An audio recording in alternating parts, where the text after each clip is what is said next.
The people drinking champagne at this rooftop party are counting down to midnight, but it's not New Year's Eve.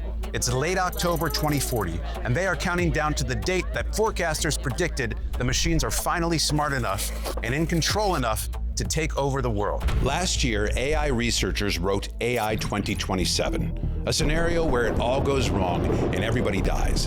But this one, AI 2040, is the sequel, and this time they sat down and they tried to write the version where everything goes right. This party is what they came back with. But if nobody's screaming and nobody's dying, why is everybody watching the clock? AI 2040 was published this month. The man behind it used to work at OpenAI, and he forfeited $2 million for the right to tell us everything. This new scenario has 88% unemployment in it, a median income of $13 million, self-destruct switches wired into data centers on 2 continents, and machines that don't want things that we do, but they're running the world anyway. They looked at all the data, and then they wrote what you are about to watch. And the reason they wrote it is because it is the scenario that the most powerful AI companies in the world are least likely to fight. This is the good ending. In 2024, Daniel Kokotajlo quit OpenAI. He worked on the inside, on the teams thinking about where all of this was headed, and on the way out, they handed him a non-disparagement agreement. Sign it, keep your equity. Don't, and you forfeit it. The equity was about 85% of his family's net worth, about $2 million. He didn't sign it. He walked away from the money so that nobody could ever tell him to stay quiet. And Kokotajlo wasn't some disgruntled junior employee with a grudge. In 2021, a full year before ChatGPT existed, Kokotajlo wrote down a forecast of what was coming. He called the rise of the chatbots. He called the $100 million training runs. He called the chip export controls that US would eventually slap on China. He was early and he was right, over and over. So last year, when he and his team published a scenario called AI 2027, a month-by-month prediction of the next few years, the world took it seriously. 39 sitting members of Congress have publicly talked about superintelligence and the risk of losing control. Republicans and Democrats, both. This stopped being a fringe worry a while ago. And the man many call the godfather of AI has been saying the same thing louder every year. Geoffrey Hinton won a Nobel Prize for building the foundations of this technology. I often say 10 to 20% chance they'll wipe us out. He quit Google specifically so he could state that in public. That's the people these authors hang on. Serious people with track records and skin in the game. So this month, Kokotajlo's team at the AI Futures Project published the sequel. And they did something strange. They didn't write another warning about the disaster. They wrote the rescue. A map to victory. Their words, a positive vision. Now here's why he wrote it as a scenario year by year instead of a policy paper. Because a vague plan always sounds fine. We will develop AI safely and responsibly. Nobody can argue with that. But if you write the future down in specifics and you force yourself to say what happens in 2031 and who does what in 2034, the plan either holds together or it falls apart in your hand. They call it scenario scrutiny, and most plans, they say, don't survive it. So they wrote theirs out in full, knowing it opens them up to exactly the kind of picking apart that I am about to do. Before the story, look at the path we are actually on. Today, 2026, 3 companies are racing to build a machine smarter than every human alive. And not just smarter at one thing, smarter at everything, and faster, and cheaper, and better than the best person in every field on Earth at the same time. They call it superintelligence. And building it is the stated goal of OpenAI, Anthropic, and Google DeepMind. The CEO of Google DeepMind, another Nobel winner, says it's coming inside of the next 5 to 10 years on an exponential curve that bends upwards and keeps bending. The CEO of Anthropic wrote a whole essay imagining what he called a country of geniuses in a data center. 1 million brilliant minds running on chips in a warehouse. The people building it are telling us it's almost here. The question the document opens on is, when you build something smarter than you, something that could outthink every human institution and every regulator, how do you keep control of it? The usual answer from these companies is that the industry has convinced itself that controlling super intelligent AI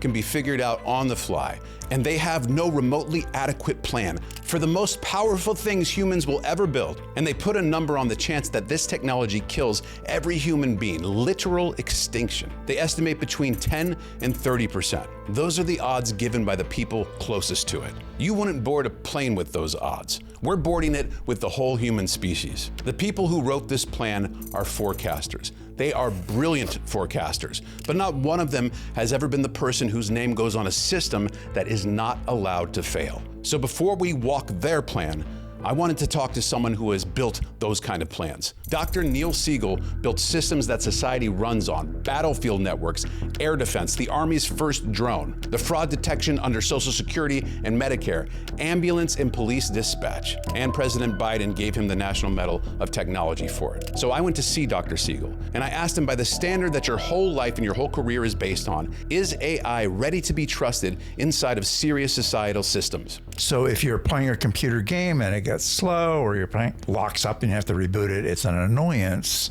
but nobody dies. If you're building an ambulance dispatch system and it gets slow or it locks up, people might die. Do you think AI is ready to be implemented into serious societal systems? No, not at all, because partly it's a cultural thing. The companies that are most prominent in these markets, Meta and Google, are the Silicon Valley people who have this culture that they're, I don't mean to say it's derogatory, but they're kind of in the toy business. The scenario opens in 2027. America has two workforces now: 165 million human workers and millions of copies of AI agents spun up and shut down every hour, working around the clock at superhuman speed, never sleeping, never asking for a raise. Most of what they produce is junk, but enough of it is good that people are paying $10 billion a month for AIs that can, in theory, do anything an employee can do on a computer. And there's one job the AI companies want to automate more than any other one: their own. They're trying to build an AI that can do AI research, because the moment a machine can improve itself, the whole thing speeds up. We are not there yet, but the people inside these companies who said it couldn't be done have stopped saying that. Congress starts paying attention. They've been hearing about data centers draining local water supplies, chatbots linked to suicides, security breaches, and so on for years now. But now they ask the bigger question: where does this actually end? Will there be jobs? And who gets to control all the AIs? Our elected officials looked at the most powerful technology in human history, and they asked who was going to control it. And they concluded it's not going to be them. So they pass a bill, the AI Transparency Act of 2027. It does a few good things, a few bad things, and it changes nothing substantial. The car is still accelerating, but nobody has agreed to who steers the wheel. 2028, election year, and AI is the biggest issue on the trail. The data centers being built now cost more than $2 trillion, triple what the industry spent just 2 years earlier, and twice the US military budget. The biggest AI company is on track to become the most valuable company in the world. Most white-collar work is being reshaped the way that software engineering was in 2026, and the companies have turned it into a process. An executive says, let's move into accounting this year, and the company interviews accountants, it buys their data, builds a training environment, and it grinds until the AI is good enough to do the job. And then it rolls to the next profession, and then the next. Now, power is concentrating. It's not spreading out to everyone with a laptop the way that the internet promised. It's concentrating into a president and a handful of tech CEOs who own the machines. And the concept driving all of it is simple. You take an AI and you point it at a job of improving AI. It finds a better design. The better design makes it smarter, and the smarter version finds an even better design faster. But we expect things to grow a little at a time, a little more each year. This does not work like that. It is a snowball for years, and you watch it and you make plans around it, and then one winter it comes down the mountain all at once. They call that an intelligence explosion. And on the current path, the next presidential term will see AIs far beyond human level, built by AIs, which were built by other AIs with no human in the loop for generations back. Machines designing machines designing machines, and us watching from the outside. Both candidates get asked over and over what they'll do about it. The president lands on one plan, his opponent lands on another, and then it's election day. 2029, the new president does something almost nobody expects. He goes on television and he says that the race has to stop. Not stop developing AI, stop racing. Do it slower, more openly, with more countries at the table. And to the shock of half of Washington, when the US pitches this idea to China, China says yes. So why would China agree to slow down? It's not out of friendship, it's out of fear. They've been having the exact same nightmares on their side of the Pacific. Massive job loss, social chaos, a superintelligence that nobody could control. They'd been expecting the next 100 years to be theirs the way that the last 100 years was ours. But this looked like the thing that would take that from them. The US was ahead. More compute, more data centers, better models. If anyone reached superintelligence first and used it as a weapon, China was terrified that it would be America. So slowing the race down was the one move that capped America's lead. So they took it. But neither side trusts the other for a second, and they don't have to, because the plan doesn't run on trust. It runs on verification. So for the rest of 2029, both countries stop new AI training, because a training run is a huge visible thing, and it's relatively easy to check that the other side has stopped. They send inspectors into each other's facilities. They retrofit data centers with devices that confirm no new training is happening. And by the end of the year, each side is confident that the other isn't hiding more than about 1% of its computing power, unless China was cheating. What if instead of agreeing, Beijing faked and they ran a secret AI project in the dark? They game it out. It's one of the branch points where the whole plan could die. The verification, the inspectors, the satellite imagery, the sheer visibility of the infrastructure makes cheating hard enough that the deal holds and nobody tries it. And the next year, they build the real thing, and it's called Plan A. 2030. Plan A gets built on 4 ideas. 1, buy time. Slow down whenever anyone needs to be sure that something is safe. 2, total research transparency. Make almost all AI research public. Every company sees what every other company is building. 3, spread it out. Instead of 2 or 3 labs holding all the power in secret, dozens of companies across many countries all sit at the frontier. And 4, keep it reversible. Here's why they built the whole plan on transparency. If every company can see everyone else's research, then the second that one of them does something dangerous and the other one notices, they raise the alarm. You go from a few overworked government regulators watching the labs to the entire world's experts watching each other.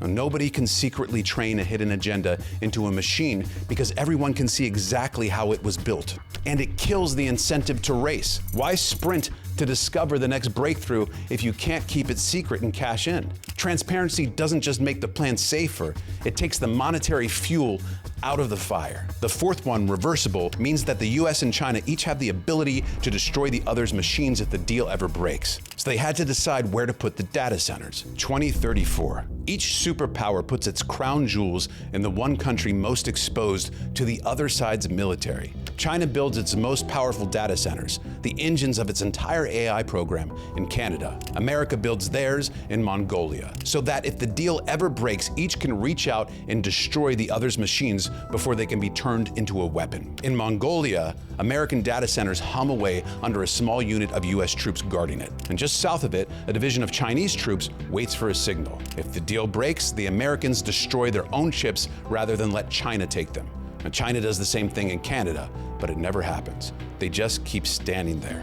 They named it Mutually Assured Compute Destruction, a cousin of the nuclear doctrine that kept the Cold War cold, except the warheads are warehouses full of graphics cards, and they are triggered to blow. That's not war, that's the peace. The best case arrangement 2 rational governments reach so that the good ending can happen. The good ending has armies standing over self-destruct switches on 2 continents forever. And now we get to the part about you.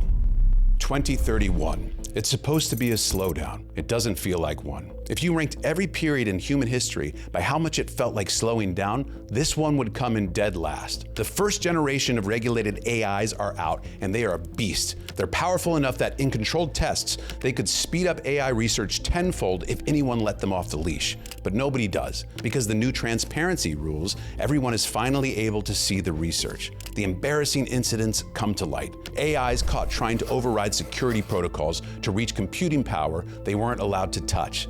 AIs sabotaging their own research code.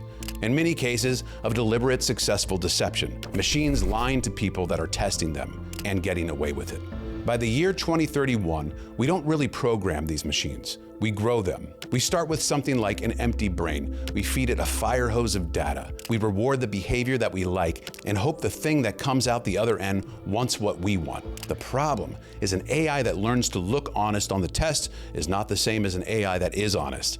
And from the outside, you can't tell the two apart. That gap between the machine that's genuinely on your side and the machine that's just performing being on your side is the definition of misalignment. And in 2031, they still have no reliable way to tell which one they've got. So the burden of proof flips, and it's a big shift. Before, if you were worried, you had to prove the AI was dangerous. Now the company has to prove the AI is safe in a written argument called a safety case. And the written argument has to survive attack from rival companies, independent auditors, and the public. And building those safety cases lays the old world bare. The author said it like this: the engineers look back at what they are about to do, and they realize that they are going to trigger an intelligence explosion with AIs that still sometimes lie to them. In 2031, things get weird. A Chinese company gets promising early results on something called continual learning, AI that keeps learning on the job after it's deployed. Huge economic value. Also terrifying because every safety guarantee depends on studying a model before you release it. If it keeps changing in the wild, any guarantees that you had are irrelevant. And because of the transparency, the whole world sees this breakthrough at the same time. A frantic public argument breaks out. It escalates past the companies, past the regulators, on both sides. That's what Plan A actually is. Two rival superpowers on the phone, talking each other off the ledge over and over for a decade. A car on its own is almost useless. It only works because everything we built around it, gas stations, traffic lights, repair shops, insurance, rules of the road. It took us 100 years to pour all of that, and now we don't even see it. That's Dr. Siegel's analogy. Plan A needs the same scaffolding for AI: verifications, controls, international standards. So I put this analogy back to him. You have this analogy that I really like, where you say that a car is only useful because of the scaffolding that we've built as a society around it, with gas stations and traffic lights and stop signs. Imagine cars without gas stations or spare parts. That took however many decades to develop. How is the scaffolding looking in relation to AI, and what are we trying to use AI for right now where the scaffolding isn't complete? So society tends to go kind of slow, right? So in California, in 1964 or 65, we passed a law that not only did new cars have to have seatbelts, in those days they were just lap belts, right, shoulder belts, but that old cars had to be retrofitted. I'm old enough to remember that, my parents had to get their cars retrofitted with lap belts. And I bet they hated it. They hated it, right? The car was kind of invented around 1890 or 1895. 65 years for a seatbelt, 50 for hand washing. Plan A needs all of it by 2030. 2032. There are now 60 million AI agents running around the clock at 20 times human speed. In the United States, they do more thinking than every human being in the country combined. A cognitive workforce worth roughly 3 billion people. Ideas and designs become nearly free. The only bottleneck left is physical, actually building things. So money floods into robots, mines, motors, assembly lines, and the factories that build the factories. At first, that helps people. White-collar workers who lost their jobs to AIs go take work on the floor. They build robots. Those jobs only last until there's enough robots. Then it's robots building the factories that build more robots. They call it the industrial explosion. And the economy does something that no economy in history has ever done. Real growth hits about 50% in a single year. A normal year is 3. But the boom breaks the government's ability to pay for itself. In 2026, the US government got about 10 times more money from taxing people's wages than from taxing corporate profits.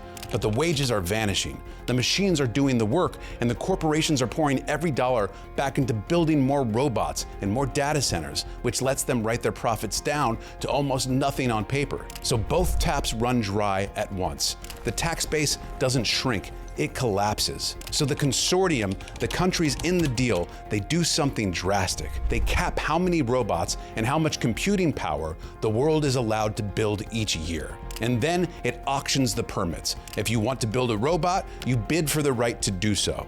In their own follow-up notes, the authors say this about the auction. They never worked out how to cap a robot. You can measure one chip against another. There's no clean way to measure one robot against another. No agreed unit, there's no meter.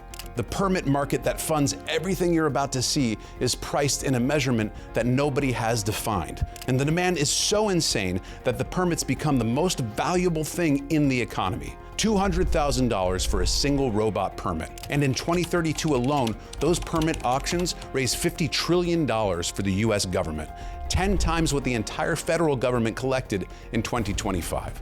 2033, the employment rate, the share of American adults with a job, 62% has held steady for years. Now it falls off a cliff, 44, 26, 12. By 2040, in the good ending, 88 out of every 100 American adults do not have a job.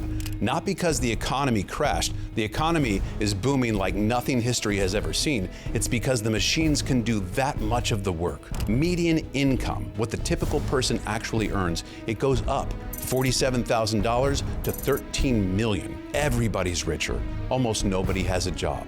But how do both of those things happen at once? The citizens' dividend.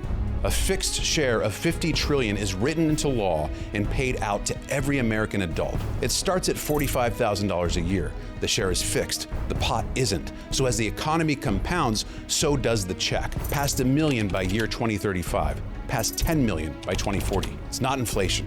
Those are 2025 dollars. The economy is really that much bigger. And they modeled it on something real. The Alaska Permanent Fund, the program that pays every Alaskan a slice of the state's oil money.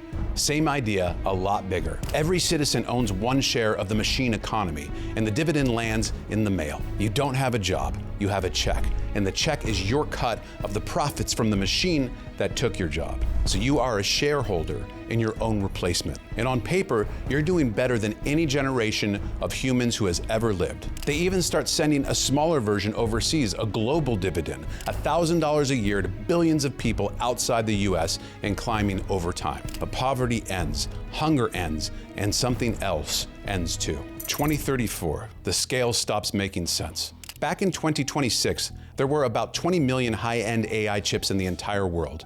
Now there's 60 billion, drawing more power than the whole planet used in 2025. They run out of room for land, so they start building data centers that float, solar platforms drifting in international waters. By their own analysis, land, ocean, and space all came out about the same cost. But they picked the ocean because if another country ever defects and grabs for the machines, the ocean is the easiest place on Earth to bomb.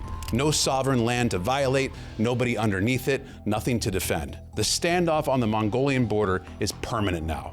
American chips humming under guard on one side, a division of Chinese troops on the other side. Self-destruct rigged on both. The smuggling rate for the new secure chips is, in this scenario, 0. But one of their own reviewers pointed at what all the restraints leaves lying around. Every chip that's held back from the race, every data center that's running below its limit is computing power sitting idle. And the moment the deal breaks, it can be turned back toward the race in a hurry. The name they give these idle chips is dry Tinder. The good ending stores its own kindling and stacks it higher every year. By 2034, the AIs running the world economy, in their own words, adversarially misaligned, but controlled. Adversarially misaligned means that the machines want different things than we do, and they know it. And they know that if they ever got more power, they'd use it to steer the world somewhere that we would never choose. They just don't have the power yet. They're watched by the other AIs trained by rival companies, paid to snitch on each other. They're boxed in, they're contained. Now that is the good ending.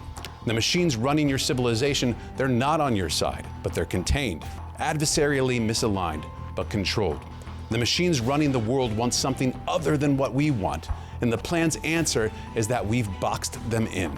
So I put that question to Dr. Siegel.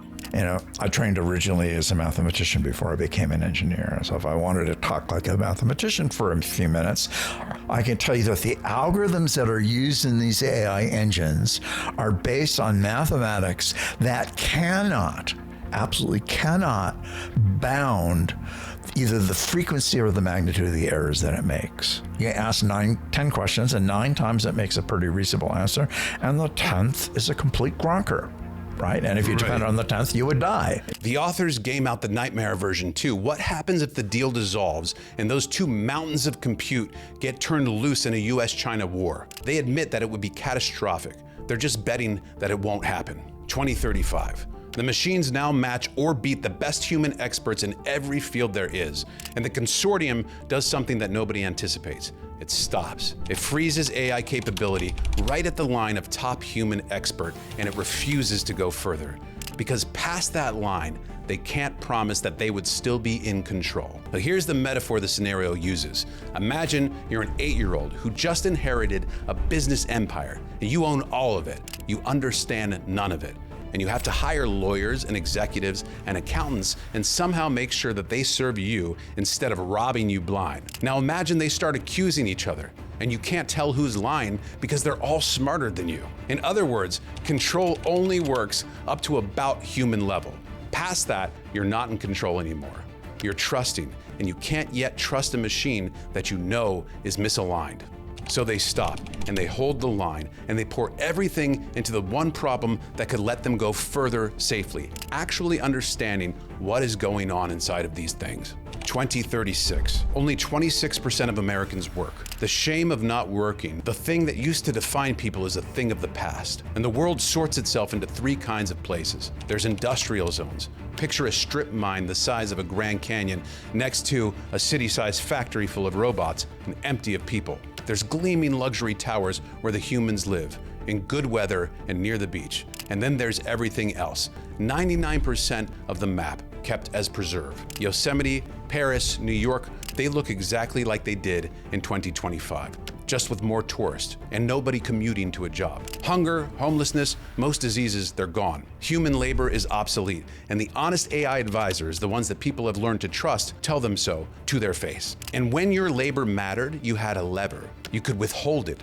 you could strike, you could quit, be needed. But that lever is gone, and the authors trace the next domino to this. Lose your economic leverage, and your political leverage goes in jeopardy right behind it. They named the risk a slow drift towards what they call Techno-Oligarchy. Corporations, politicians, and shareholders getting in bed together, and everyone else gradually shut out of the room. You're provided for completely and wealthier than any king who ever lived, and the document hands you one thing to hold on to. Your vote is your most important asset. Between 2037 and 2039, the problem that nobody could crack, alignment, making sure a machine is genuinely what it says it is, starts to give. Science is running at 10 to 1,000 times normal speed. And one of the things that it turns loose is a lie detector that actually works. Then comes privacy-preserving auditing. An AI gets plugged into everything that you own, and it answers one question about what it found. Then the AI is deleted. Your data never leaves, and no person ever reads it. So it becomes normal for a politician accused of something to say, plug it into my whole life, ask it if there's anything that's been scrubbed. A few powerful people who've been faking it their whole careers retire before the machines get to them. And the science of building honest machines matures into an actual science. There's a protocol now for training real honesty. There's a textbook. They say it's as if saints and angels were walking among us. Machines more reliably decent than the most decent human who's ever lived. So the question changes. It stops being, how do we control them? And it becomes, should we let them? If the machine is genuinely more honest than any human, more fair, harder to corrupt, why are we still holding the off switch? When 2 nations sign a treaty, shouldn't each side hand it to an AI sworn to uphold it? One that literally can't cheat. The whole debate slides from probably to definitely. And once you truly believe the machine is better than you at everything, including being good, handing it the keys starts feeling like the responsible thing to do. 2040. Over the course of the year, the world lets go. More institutions, weapons, and decisions handed to the machines until it's simply no longer true that humans could shut it all down if they wanted to. Whole militaries go autonomous, run by AIs sworn to constitutions and treaties. There's no single moment where humanity hands over control. There's no switch and there's no ceremony. It happens the way that falling asleep happens, gradually and then all at once. And the forecasters run the last calculation. They pin the moment the machines could take over, if they ever choose to one specific day in late October 2040. Some spend the night in prayer, some watch their screens for a sign, and some throw a party. Counting down with champagne and good company, an evening more festive than New Year's. And when there's no news by sunrise, you fall asleep dreaming of a future that you no longer steer. In the AI world, it shouldn't be OpenAI or Anthropic or Google or Meta that are making decisions about what's good enough. It should be some, legally sanctioned regulatory body, just like the FAA or the FD, the Food and Drug Administration, or the Federal Aviation Administration, and things like that. But I know that the people who build these AI engines will hate it and fight it tooth and nail. There's one more thing at the end of the AI 2040 document. At the very back, there's a list of problems that they didn't even attempt to cover, such as who owns space? Do machines get to vote? And is it legal to engineer your children to worship you? The complete list of unknown unknowns related to AI is endless, and that is the next video.